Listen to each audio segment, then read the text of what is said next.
आता मी तुम्हाला जे तुमच्याशी संवाद साधण्यासाठी आलो त्या विषयावर आपण बोलू.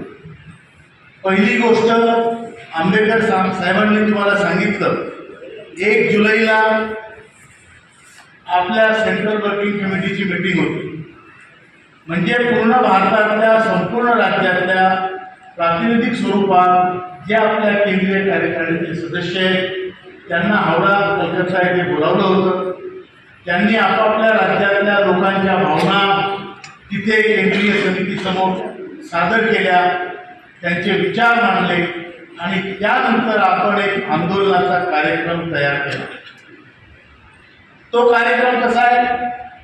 सगळ्यात पहिले पूर्ण भारतामधल्या सगळ्या खासदारांना घेणे, त्यांना विचारणे की तुम्ही आमच्यासाठी आतापर्यंत काय केलं? तुम्ही आमचा प्रश्न कामगार मंत्र्याला विचारला का? तुम्ही आमचा प्रश्न पंतप्रधानांना विचारला का? जर विचारला असेल तर आज 12 वर्षापासून आम्ही ते झट मारतो, तुम्ही काय करताय? हे त्यांना स्पष्टपणे विचारला आपला हक्क आहे. आपण त्यांना निवडून दिले कोणत्या पक्षाचे असो, आणि आपलं जर काम होत नाही तर त्यांना कुठेतरी ते लोक जबाबदार आहेत ज्यांना आपला विषय गांभीर्याचा वाटत नसावा. म्हणून हा सगळा प्रयत्न पुढे जोरदार पद्धतीनं भारतामध्ये करण्यात आला.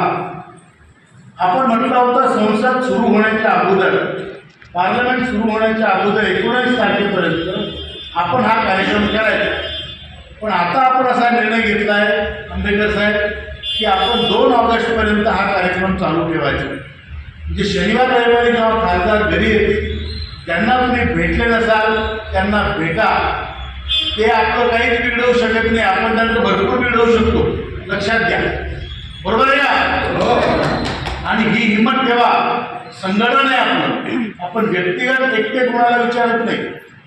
जाऊन त्यांना विचारा तुम्ही काय केलं, उत्तर विचारा, जाब विचारा. कुठल्याही पार्टीचे असले तर आपल्याला फिकीर करण्याचं कारण नाही.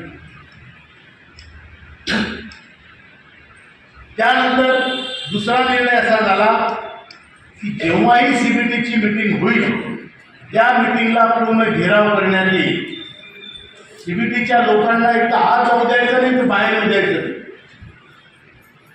तयारी आहे? हो. तर ही आपल्याला 25 तारखेला सीबीटीची मीटिंग त्यांनी ठरवली आणि 25 तारखेला ती कुठे ठेवणार हे गुपित ठेवलं. मागच्या वेळेस त्यांनी बँगलोरची मीटिंग शिफ्ट करून दिल्लीला केली.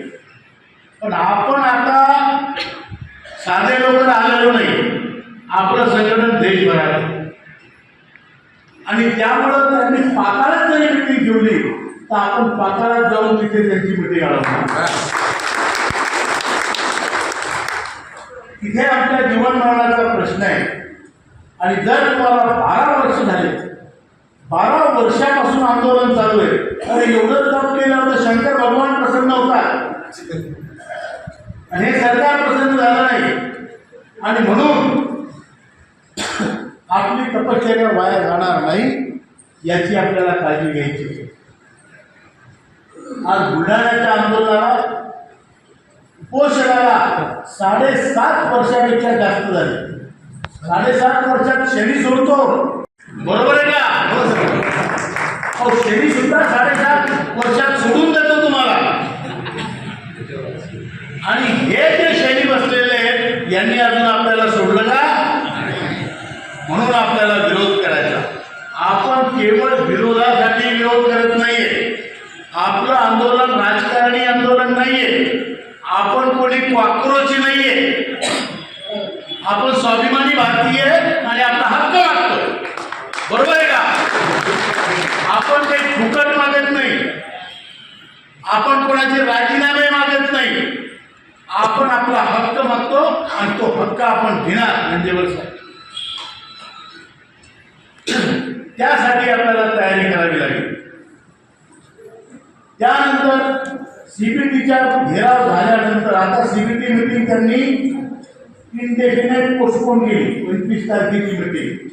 नाही तर आपले द्वारकेला मीटिंग होण्याची शक्यता होती. तिथे मोठ्या संख्येत लोक तयार होते, दिल्लीला लोक तयार होते, पण ती मीटिंगच त्यांनी पोस्टपोन केली. आता ते जेव्हाही मीटिंग करतील हम उनको छोड़ेंगे नहीं, जहां भी मीटिंग होगी सीबीटी का घेराव होगा।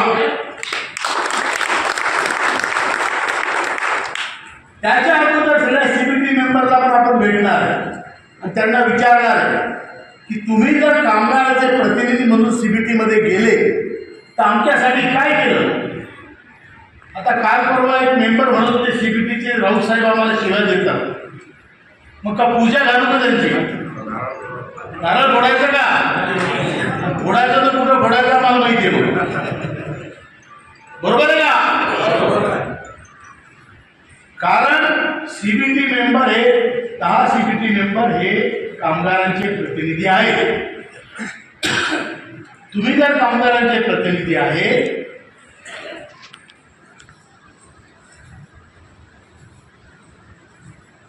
तर तुम्हाला जाब विचारण्याचं काम कामगारांचं आहे की नाही। तुम्ही बीएमएसचे असा, तुम्ही इंटकचे असा, तुम्ही सीटूचे असा, आयटकचे असा, एचएमएसचे असा, घेणं नाही याच्यावर लागतं। आमचे तुम्ही प्रतिनिधी आहेत, आमच्यासाठी काय केलं, आम्ही 12 वर्षापासून रस्त्यावर म्हातारे लोक आंदोलन करतायत आणि तुम्हाला तिथे एक आवाज उठवत आहे, बरोबर आहे का चूक आहे, बोला। आंदोलन कर्त्यांनी बोलायला पाहिजे।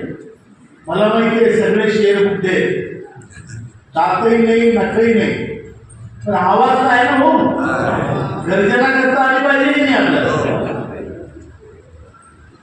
तर त्यांना आपण जाब विचारणार आणि त्याच्यानंतर सीबीटीच्या मीटिंगला घेराव करणार।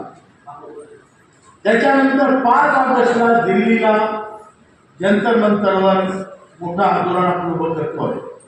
त्यासाठी महाराष्ट्रातून एक टीम अगोदर पाठवलेली आहे।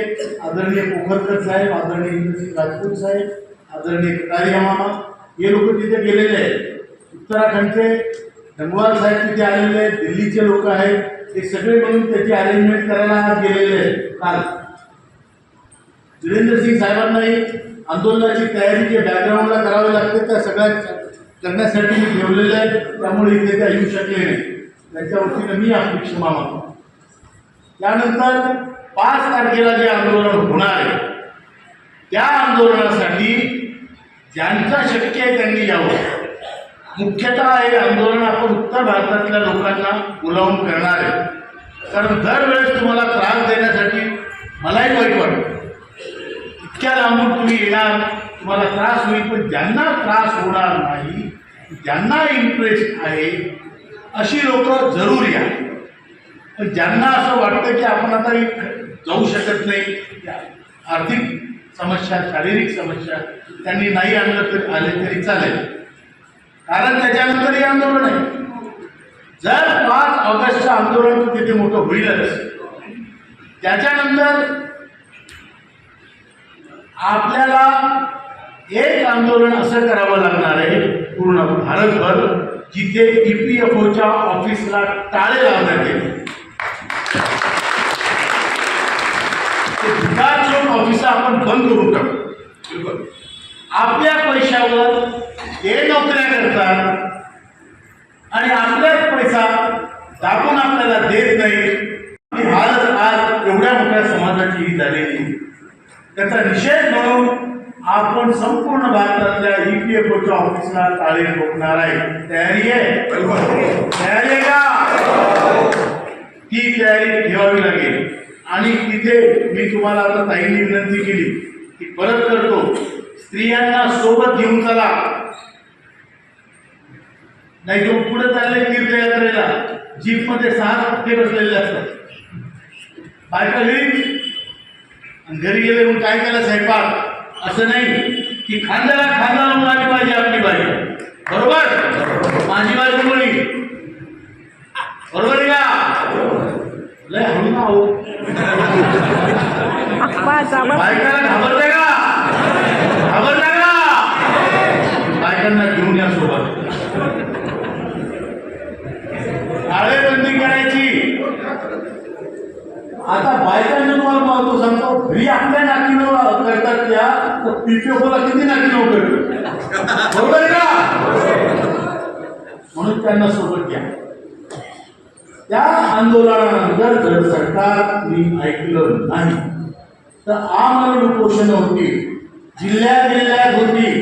तयारी आहे आमरण उपोषण.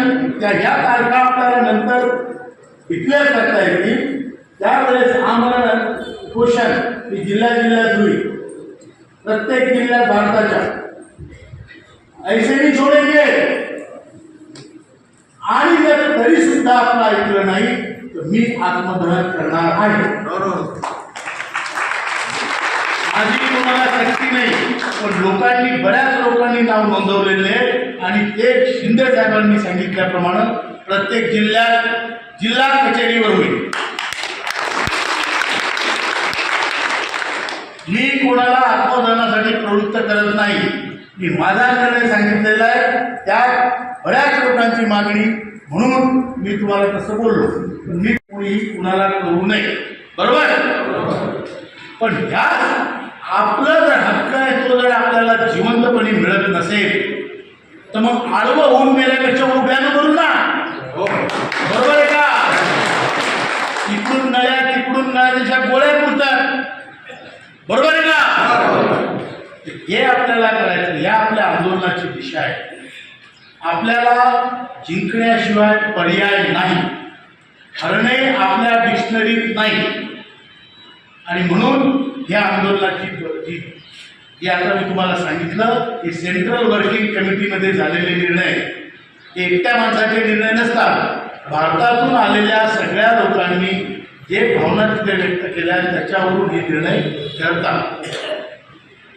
याच्यानंतर तुम्हाला सांगतो, केवळ सगळा अंधार आहे असं नाही, काही प्रकाशाची किरण आहेत ते पण तुम्हाला सांगतो.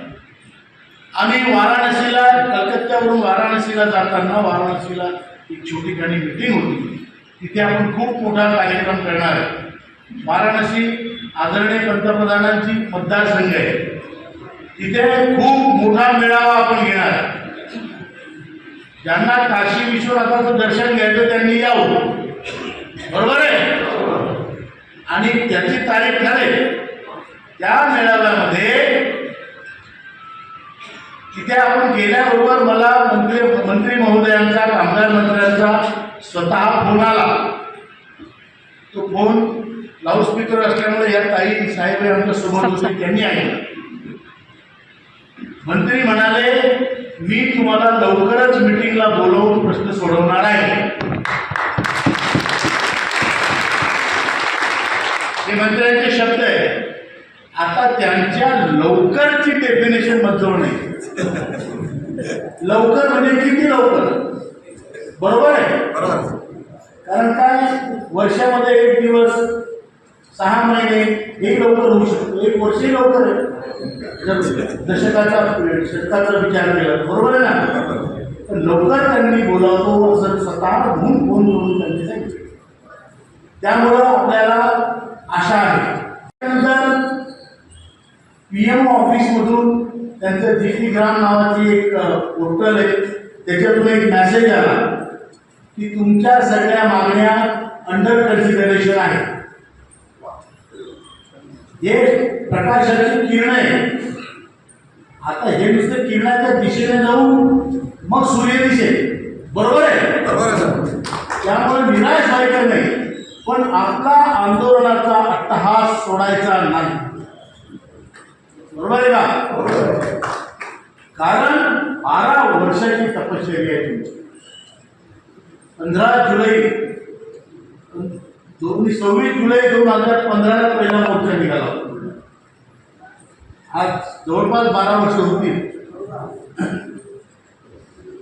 आणि 7.5 वर्षापासून कंटिन्युअस उपोषण चालू आहे बुलढाण्यात. एवढं करून जर सरकारचं लक्ष नसेल तर त्या सरकारला जागी करण्यासाठी आपण स्वाभिमानानं लढायचं आणि जिंकायचं, याला कोणतं आहे.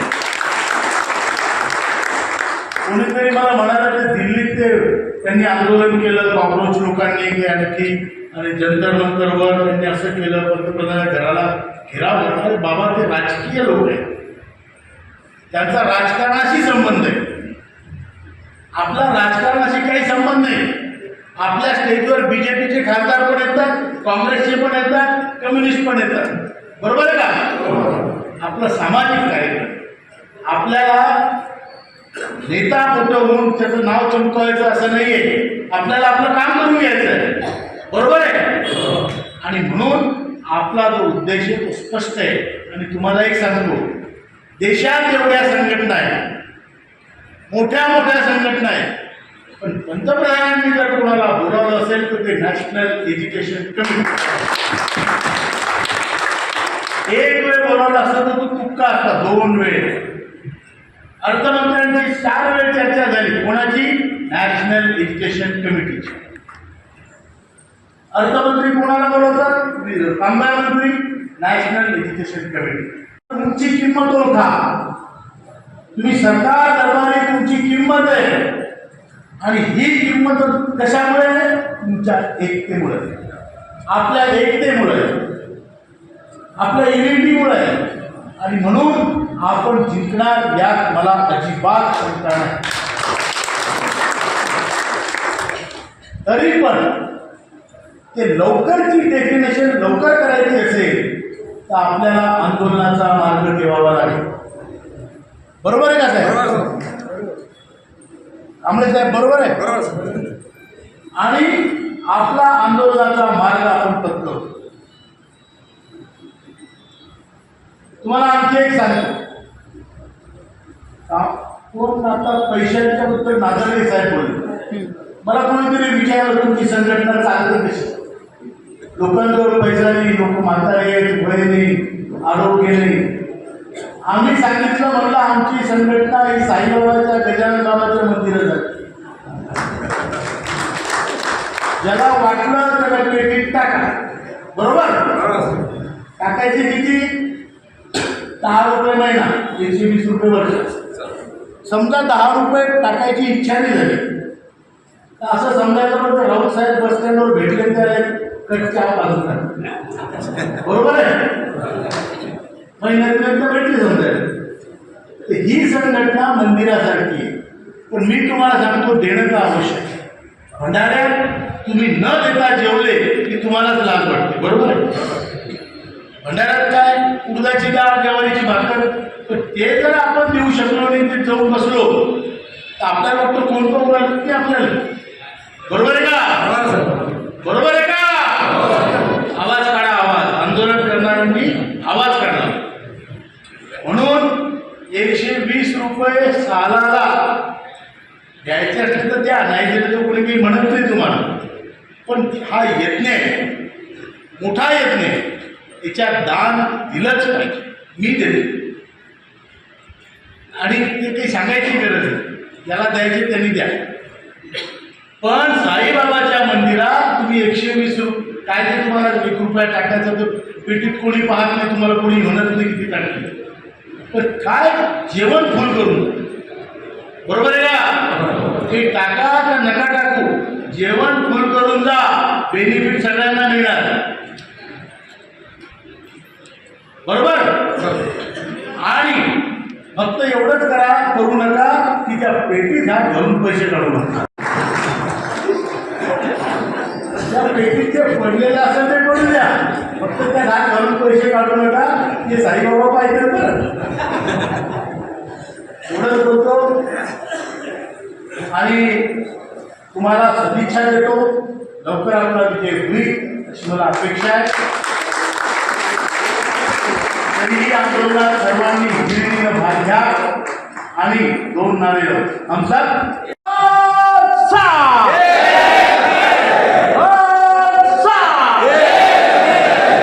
श्रेष्ठ भारत, श्रेष्ठ भारत, ज्येष्ठ भारत, श्रेष्ठ भारत, ज्येष्ठ भारत, श्रेष्ठ भारत.